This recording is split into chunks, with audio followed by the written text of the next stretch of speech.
What is up guys, what is up. ETF approval 10 जनवरी यानी कि 2 दिन के अंदर अंदर आ सकता है। अप्रूवल या रिजेक्शन, आज के वीडियो में हम जानने की कोशिश करेंगे कि दोनों केसेस में बेस्ट केस सिनारियो हमारा क्या हो सकता है और वर्स्ट केस क्या हो सकता है। इतना मायने क्यों रखता है ईटीएफ अप्रूवल, इसके बारे में हम जानने की कोशिश करेंगे। एग्जैक्टली मतलब क्या होता है कि कितना पैसा मार्केट में आएगा, कौन कितना पैसा लगा रहा है, पोटेंशियली मार्केट में कितना फ्लो आ सकता है, इसके बारे में बात करेंगे। थोड़ी सी वीडियो बड़ी हो सकती है क्योंकि बहुत सारी चीज़ें मैं कवर करने वाला हूँ, but I hope you stay till the end. Like करो वीडियो को, उससे यूट्यूब को पता चलता है कि इस चैनल पे कुछ हलचल हो रही है। तो definitely like the video before going ahead. And start करते हैं। बिटकॉइन की 4 आवर चार्ट में आप देख सकते हो। ईटीएफ की डिस्कशन थोड़ी सी बाद में करेंगे, सबसे पहले मैं बिटकॉइन की टेक्निकल एनालिसिस आपको दिखाऊंगा। 4 आवर चार्ट में अगर देखोगे ना, तो एक ट्रेंड लाइन मैंने बनाई थी, आपको याद होगा पिछले कुछ वीडियोस में। ये trend line is working perfectly. बीच में टूटी थी, फिर एक बार रिगेन हो गई क्योंकि ये मैनिपुलेशन न्यूज़ पे चल रही है। फिलहाल मैंने बोला था पूरी तरह से ट्रेडिंग न्यूज़ पे चल रही है। थोड़े बहुत टेक्निकल यहाँ पे काम कर रहे हैं, आप देख सकते हो। ट्रेंड लाइन मेंटेन की है और यहाँ से अभी बाउंस मिल रहा है। तो मैंने अभी अभी अपने टेलीग्राम ग्रुप, जो कि आप डिस्क्रिप्शन में दिए गए लिंक से ज्वाइन कर सकते हो, कंप्लीटली फ्री है। वहाँ पे हम कंटिन्यूस अपडेट्स देते रहते हैं, डेफिनेटली ज्वाइन करना। तो वहाँ पे मैंने जस्ट बताया था कि आप ध्यान रखोगे कौन से कॉइन्स ऐसे टाइम पे फास्ट रिकवर कर रहे हैं, यानी कि बीटीसी के साथ साथ डोमिनेंस भी बढ़ गई है, 54% के ऊपर है डोमिनेंस। एंड ऐसे टाइम पे कौन से कॉइन्स फास्ट रिकवर कर रहे हैं, वो कॉइन्स अच्छे फंडामेंटल वाले हैं, जो कि हमारे लिस्ट के आसपास है या लिस्ट में है, जो आपको ऐड करने हैं। तो इन कॉइन्स पे ध्यान रखना। तो वो कॉइन्स कौन से थे, यहाँ पे सोल रिकवर कर गया, एटम भी पोटेंशियली कर जाएगा फटाफट रिकवर, पर अभी इसके टाइम आया नहीं है। थोड़ा टाइम लगेगा, एक दिन लग सकता है ज़्यादा से ज़्यादा। एटम और डॉट जनरली थोड़े स्लो रिकवर करते हैं, पर आज अगर देखोगे तो डॉट ने बहुत जल्दी रिकवरी दे दी है। 5-6% ये अप है। अगर देखोगे तो $6.5 टच करके आया है। एंड अभी $6.5 बहुत सस्ता लग रहा होगा, पर हमने $5 पे बाइंग करी थी डॉट की। तो बी वेरी वेरी केयरफुल कि ऐसे मार्केट सिनारियो बदलता है। अभी $6.57 बहुत सस्ता लग रहा है, but yes, it is true कि सस्ता है। बाई कर लो अगर आपने बाइंग अभी तक नहीं बनाई है, क्योंकि अगर ईटीएफ अप्रूवल हो जाता है तो you will miss out for sure. क्योंकि अगर अप्रूवल होता है तो बहुत बड़ा फ्लो मनी का मार्केट में आएगा, उसके बारे में थोड़ा बाद में डिस्कशन करेंगे। लिंक देखोगे फटाफट से रिकवर कर गया। अगर आप लिंक को ध्यान से देखोगे तो डेली में ये चैनल बन रहा था। अब हमें ये देखना है कि क्या चैनल के ऊपर हमें क्लोजिंग मिलती है। सपोर्ट पे है अभी भी, ये सपोर्ट टूटा था, ये रीगेन करने की कोशिश कर रहा है। तो अगर ये आप वीकली में देखोगे तो यहाँ पे रीगेन करने की कोशिश हो रही है। और वीकली कैंडल अगर अभी वीकली कैंडल अभी अभी शुरू हुई है, अगर ये अगला वीक इसके ऊपर ही रहता है एंड उसके वीकली क्लोजिंग के बाद अगर इसके ऊपर ही हमें सपोर्ट के ऊपर, मतलब 13.4 के ऊपर ही हमें क्लोजिंग देखने को मिली, तो पंप बहुत तगड़ा आएगा। $20 तक भी जा सकता है लिंक अगले वीक में, अगर ईटीएफ अप्रूव होता है तो। बहुत बड़े बड़े टारगेट्स है ऑल्ट्स के, बट फिलहाल के लिए हमें कंजर्वेटिव होके चलना है। तो फिलहाल के लिए जो सामने सिनारियो है उस पर फोकस करते हैं। सोल देख सकते हो, मैंने ये शेयर किया था आपको कि बुल फ्लैग बन रहा है। डेली में देखोगे तो आपको क्लियरली नजर आएगा कि ये पोल है। पोटेंशियल टारगेट हमारा कैसा रहता है, कंजर्वेटिव होके चलते हैं कि ये कैंडल हम नहीं पकड़ेंगे फिलहाल पोल में।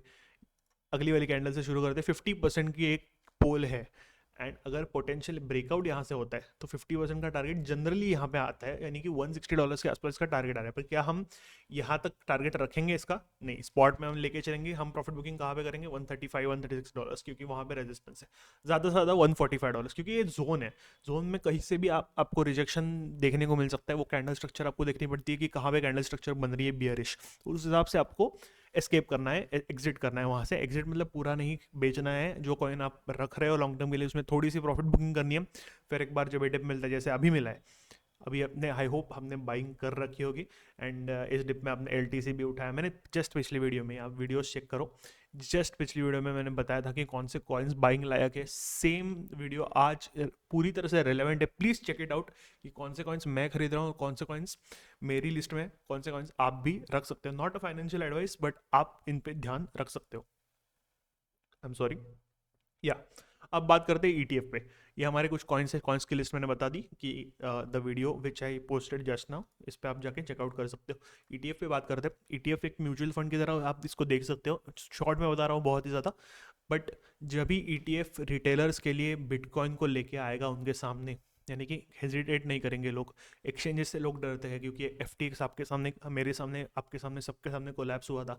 तो ये चीज़ें अभी रिटेलर के कान पे पड़ती है, वो बोलता है कि नहीं, क्रिप्टो इज़ रिस्की, हमें नहीं करना इन्वेस्ट। तो जब भी ETF आएंगे, यानी समझो ब्लैक रॉक जैसी कोई बड़ी कंपनी अगर ETF लेके आ रही है, तो उसका मतलब ये है कि वो ट्रस्टवर्दी है, उनके पास उतने बिटकॉइन है बैकिंग करने के लिए। वो ऑलरेडी बिटकॉइन खरीदेंगे और उसमें से थोड़ा थोड़ा पार्ट जो लोग मांग रहे हैं, मतलब जो लोग इन्वेस्ट करना चाहते हैं, उनको देने वाले। तो it is a matter of trust कि ETF अगर SEC से अप्रूव हो रहा है, SEC मतलब सिक्योरिटीज एक्सचेंज कमीशन, US की सबसे फाइनेंशियल सबसे बड़ी बॉडी है। अगर इससे अगर अप्रूव होता है ETF, तो इसका मतलब है ऑफिशियल कर दिया है बिटकॉइन को, एंड ट्रस्ट बहुत ज़्यादा बढ़ेगा।